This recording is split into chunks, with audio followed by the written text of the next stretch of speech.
Hi Algebra 2, this is Unit 10, Lesson 8, and today we're going to be adding and subtracting rational expressions. So believe it or not, adding and subtracting is actually a little bit harder than the multiplying and dividing that we did yesterday. So here are the rules and the steps. First off, we want to factor if possible. All right, then I want to get a common denominator.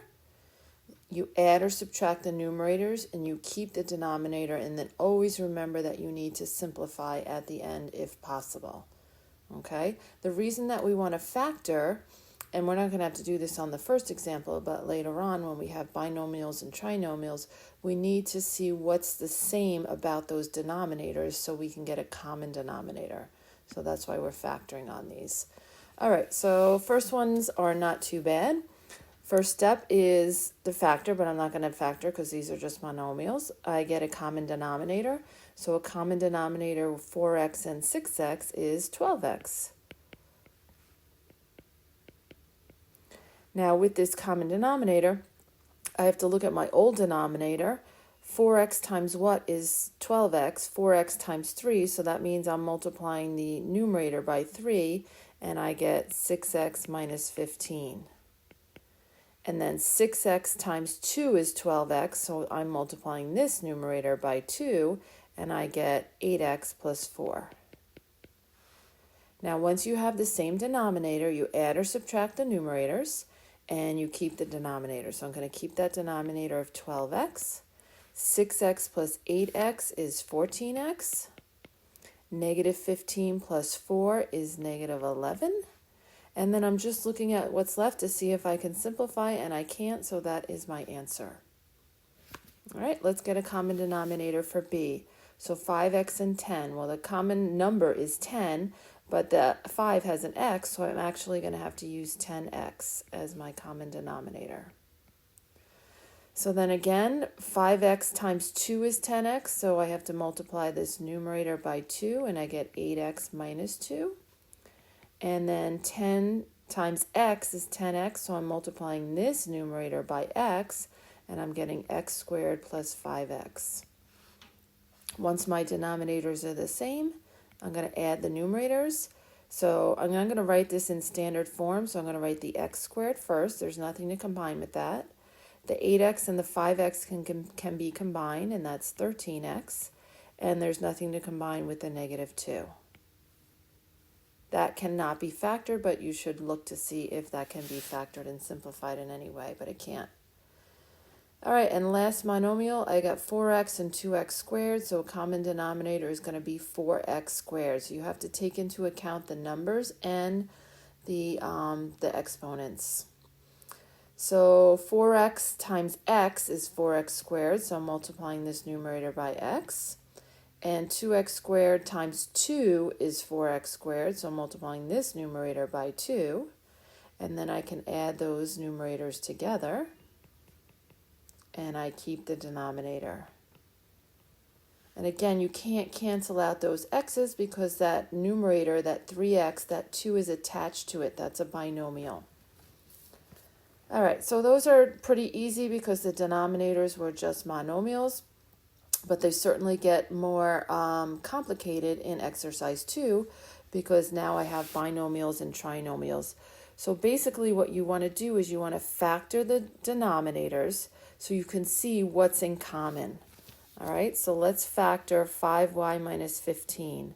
So I'm going to factor out a 5, and I'm left with y minus 3.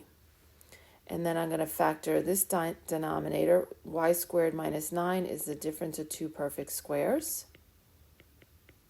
Okay, so now you can see what's in common between the two of them. And basically you have to use all of the factors. That's going to be your new denominator. All right, so on the left I have 5 and y minus 3. On the right I have y minus 3 and y plus 3. So what's missing from the left is a y plus 3. I didn't really leave myself enough room right there. And what's missing from the right is a 5. Okay, so these are two separate things. So basically you take each of those factors, and each of the factors has to be a part of your new denominator. Now, from the left, what I added was y plus 3, so that has to be added on to the top. And on the right, what I added just was the 5, so that has to be added onto the top as well. So if I multiply that on the top left, I get 4y plus 12. And on the right, 5 times 5 is 25. And my new denominator is just the same. I'm not adding my denominators. Let's clean that up a bit. So I have 4y plus 13. Whoops. 4y plus 13. And then I have 5y minus 3, y plus 3. I don't need to multiply that back out. I can just leave it like that. Okay. All right. Let's factor the left on b. So we see this one more time. So I'm factoring x squared minus 9x plus 20. So I'm looking for the factors of 20 that combine to negative 9. Well, that's going to be negative 5 and negative 4. And on the right, I'm looking for the factors of 8 that combine together to give me negative 6, and that's going to be negative 4 and positive 2. Now my new denominator has to be a combination of all of these. So basically x minus 5, x minus 4, and x plus 2. Right? The x minus 4 is repeated. I don't need to write that twice. So my new denominator is going to be all three of those. X minus 5, x minus 4, x plus 2. My new denominator on the right is going to be x minus 5, x minus 4, x plus 2. Now on the left, the only thing that is new is the x plus 2. So that means I need to put x plus 2 on top also.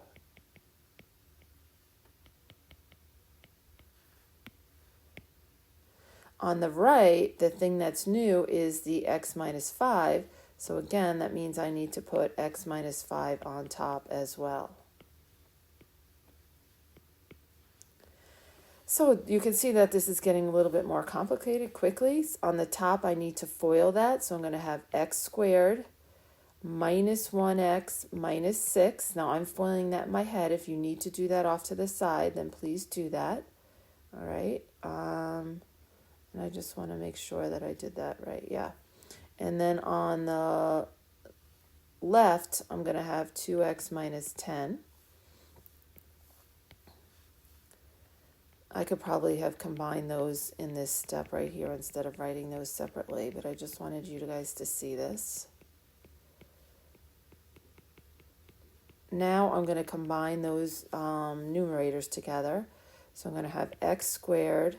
Negative 1x plus 2x is positive 1x. And that's going to be a negative 16. All right. And I feel like I have a mistake there, but I'm not sure what it is. Because I have a different answer on my paper, unless I messed up on my paper. I did mess up on my paper. I'm so sorry. This is a negative 2. I mean, I messed up here because I'm looking that my paper is different than what I have written there. All right, so that's a negative 2, so I got to fix all these. This is a negative 2. This is a negative 2. This is a negative 2. So that makes this was a negative. So this is a, let's change all that. All right, so that's going to be a negative 5x plus 6. And then when I combine those together, sorry about that, guys. I had the wrong sign. When I combine those together, I'm going to get a negative 3x minus 4.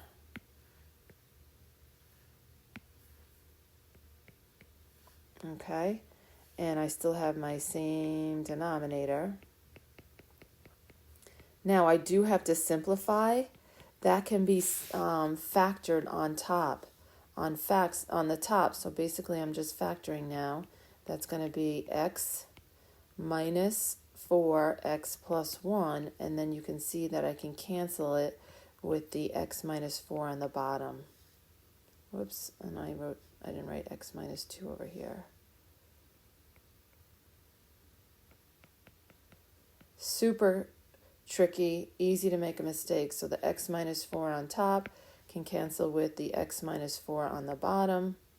And you can see that I'm left with x plus 1 on top, and on the bottom, x minus 5, x minus 2. Take your time with these, all right? Be careful.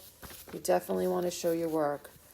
Now we're just going to practice more of these on the back, but with subtraction, you have to be careful with subtraction in that you have to distribute that subtraction sign.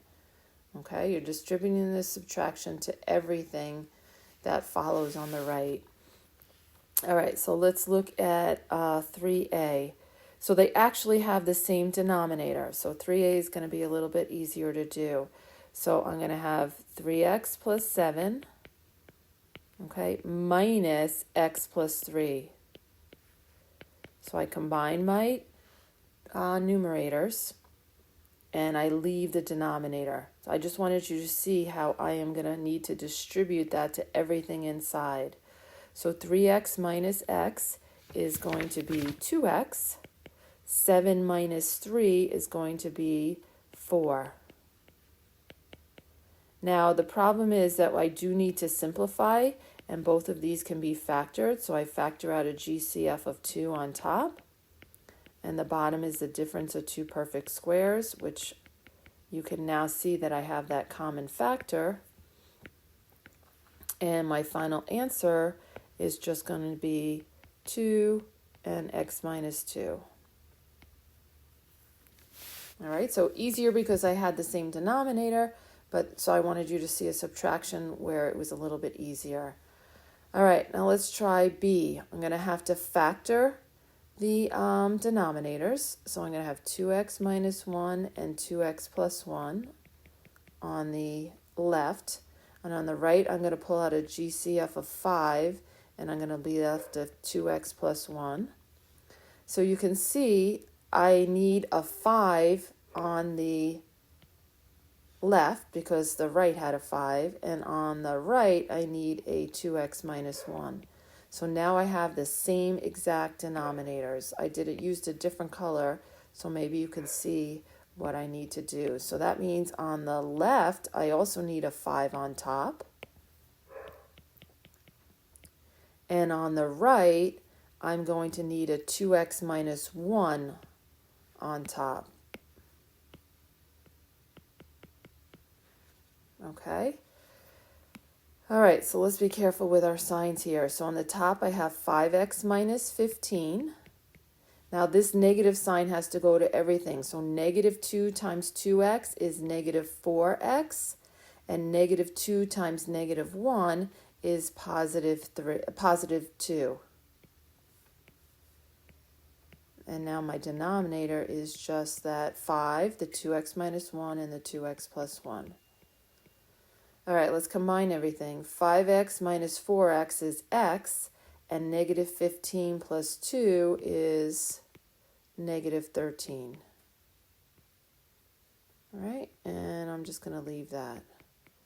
If it was multiple choice and your denominator did not look, the same, then you would have to multiply that out, but there's no reason to have to multiply that.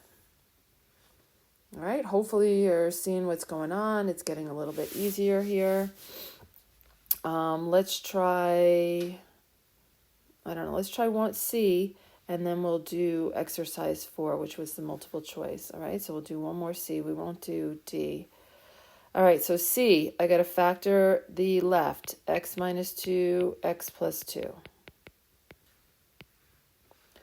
Now I have to factor the right, so I'm going to have x. I'm looking for the factors of 20 that combine together to give me a positive 8. So that's going to be a positive 10 and a negative 2. All right, so let's look at what I have. On the left, I have x minus 2 and x plus 2. On the right, I have x plus 10 and x minus 2. So let's add in. I'm going to use a different color. On the left, I'm missing the x plus 10. On the right, I was missing the x plus 2. So whatever I'm missing also has to be on the top as well. And on the top, I had an x on the left, and I had a 6 on the right. Okay? All right, so now I got to distribute that. X times x is x squared. X times 10 is 10x. And let's take this negative with the 6. Negative 6 times x is negative 6x. Negative 6 times 2 is negative 12. Then, of course, I have to combine everything on the top. So that's going to give me x squared plus 4x minus 12. And on the bottom, I'm going to have x plus 10, x minus 2, x plus 2. Now, I'm probably going to be able to factor the top. So I will do that in a different color. So factoring the top, I'll just do it right here instead of rewriting that whole thing. I'm going to do it right above it. I'm looking for the factors of 12 that also combine together to give me positive 4. Well, that would be a positive 6 and a negative 2. Now, since I factored it, I'm crossing it out. And I can cancel anything that's in common. So x minus 2 is in common. And I'm left with x plus 6 over x plus 10 and x plus 2. All right. And this last one that's multiple choice right here, just because it was a little bit different. So on the left, I have a factor of x minus 1. On the right, I have a factor of x. So basically, on the left, I have to add on an x. I'm going to leave myself a little bit more room and write this down here. And an x minus 1. And on the right, I already had the x, but I'm going to have to add on the x minus 1 as that common denominator. So basically, you're taking both of those, right? And you're joining them together to make your new common denominator. Each of those is a factor. Now, on the left, I added on an x, so I need to add on an x to the, let me highlight it. This is what I added on the left. And on the right, I added on x minus 1. So I'm also going to have to add that on into the numerator. So just be careful. On the left, I have 1x, no big deal. Negative 1 times x is negative 1x, and negative 1 times negative 1 is positive 1.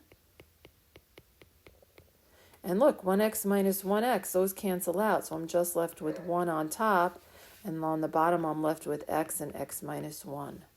Now, the only problem is I don't see that denominator, but if I was to distribute out the bottom, I would have x squared minus 1x, which is choice 3.